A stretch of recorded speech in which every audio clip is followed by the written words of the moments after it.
Il y a 3 livres dans la Bible connus comme étant les livres de sagesse. Proverbes, Ecclésiaste et Job.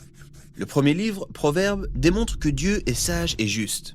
Oui, on a appris que Dieu a établi un monde juste, que les justes sont récompensés et les méchants punis. Autrement dit, on obtient ce qu'on mérite. Ensuite, on découvre l'Ecclésiaste qui constate que les gens n'obtiennent pas toujours ce qu'ils méritent. Exactement. Il affirme que le monde n'est pas toujours juste, que la vie est imprévisible et difficile à cerner, comme la fumée. Ce qui vous amène à vous demander, au fait, Dieu est-il sage et juste ? Tout à fait. Et c'est donc ces questions que développe le dernier livre de sagesse, Job. Ok, on se lance. Job débute par cette histoire étrange qui se déroule dans les cieux, un lieu décrit comme une espèce d'état-major céleste. Alors, Dieu s'y trouve entouré de ces créatures angéliques appelées les fils de Dieu, qui viennent toutes faire le rapport de leur service. Et Dieu leur fait remarquer la droiture et la bienveillance de son serviteur Job. Mais voilà qu'une de ces créatures angéliques avance. Son nom en hébreu est le Satan. Le Satan ? Qui c'est celui-là ? Eh bien, ce mot est en fait un titre dont la signification littérale est « celui qui s'oppose ». Au milieu de toute cette foule, il est le seul qui remet en question la manière dont Dieu dirige le monde et affirme qu'en réalité, Job n'aime pas Dieu, mais qu'il se montre bon uniquement parce que Dieu lui fait du bien. Il prétend que si Dieu lui enlevait tous ses biens, alors son vrai visage apparaîtrait. Donc, il pense que Job exploite juste le système ? Tout à fait. Peut-être qu'il obéit juste dans le but d'obtenir ce qu'il veut. Alors, Dieu accepte de se prêter à cette expérience en autorisant Satan à affliger Job. C'est ainsi que Job perd tout ce qui lui est cher. Un véritable désastre. Et rappelez-vous, il ne mérite rien de tout ça. Dieu lui-même l'a dit. Mais ce qui est remarquable dans l'affaire, c'est qu'au milieu de toute cette souffrance, Job continue à louer Dieu. Du moins, au chapitre 1 et 2. C'est au chapitre 3 qu'on perçoit ce qu'il ressent réellement. Il s'exprime à travers ce poème long et élaboré qui révèle ce désastre dans lequel il maudit le jour de sa naissance. Après ça, certains des amis de Job viennent lui rendre visite pour le soutenir. Mais tous s'accordent à dire « Job, tu as forcément fait quelque chose de grave qui mérite ce sort. » Après tout, on sait que Dieu est juste et que le monde est régi par la justice et l'équité de Dieu. Tu n'as donc que ce que tu mérites.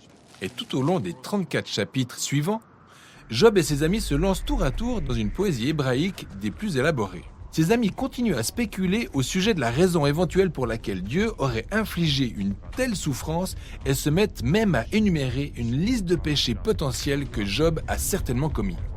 Pourtant, après chaque accusation, Job proteste en réaffirmant son innocence. Et Job est innocent ? Bien sûr, il est aussi en plein ascenseur émotionnel, alors, à certains moments, il croit fermement que Dieu est toujours sage et juste. Mais à d'autres, il doute de la bonté de Dieu. Il en vient même à accuser Dieu d'être un incapable, injuste et corrompu. Donc, à la fin du dialogue, Job exige que Dieu vienne en personne pour s'expliquer. Ce que Dieu fait. Il apparaît sous la forme de gros nuages orageux. Mais Dieu ne donne pas une réponse directe à Job. Il ne lui parle pas non plus de sa conversation avec le Satan. Ouais, il fait quelque chose de très différent. Il fait faire à Job une visite virtuelle de l'univers. Il montre à Job à quel point le monde est vaste et il lui demande s'il est seulement capable de le gérer ou de le comprendre l'instant d'une journée. Il lui présente tous les détails que l'univers renferme, des choses qu'on voit tous les jours sans toutefois vraiment les comprendre, contrairement à Dieu qui les comprend et en connaît les profondeurs.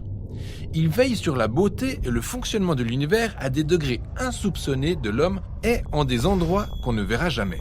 Et pour finir, Dieu montre à Job 2 terrifiantes créatures en se vantant de leur beauté. Ouais, elles sont dangereuses. À vrai dire, elles peuvent tuer sans même s'en rendre compte. Et Dieu dit qu'elles ne sont pas maléfiques, elles font en fait partie de son magnifique univers. Et c'est tout ? Le plaidoyer de Dieu s'arrête donc là ? Un peu étrange. Mais enfin, pourquoi tout ça ? Je crois que la raison pourrait être la suivante. Job a le sentiment que Dieu n'est pas juste, mais la perspective de Dieu est infiniment plus vaste. Il interagit en temps réel avec tout un univers complexe quand il prend des décisions. Et c'est ça la sagesse de Dieu. Donc, que Job demande à Dieu de se défendre est en réalité absurde. Il est absolument incapable de comprendre cette dimension de complexité, même s'il le voulait. Alors, qu'est-ce qu'on en tire? Eh bien, Job aura appris l'humilité. Il n'a jamais su pourquoi il avait souffert. Cependant, il a pu vivre dans la paix et dans la crainte de l'Éternel.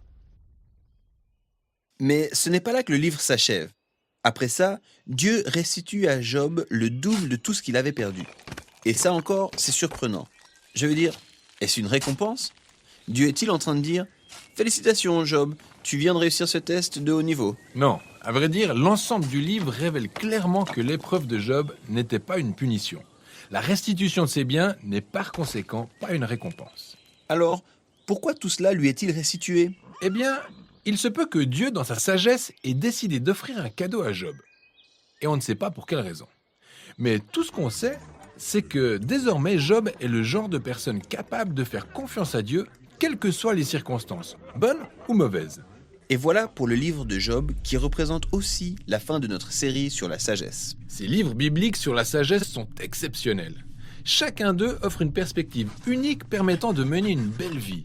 Donc il est important de les garder tout à l'esprit alors qu'on apprend à vivre dans la sagesse et la crainte de l'Éternel.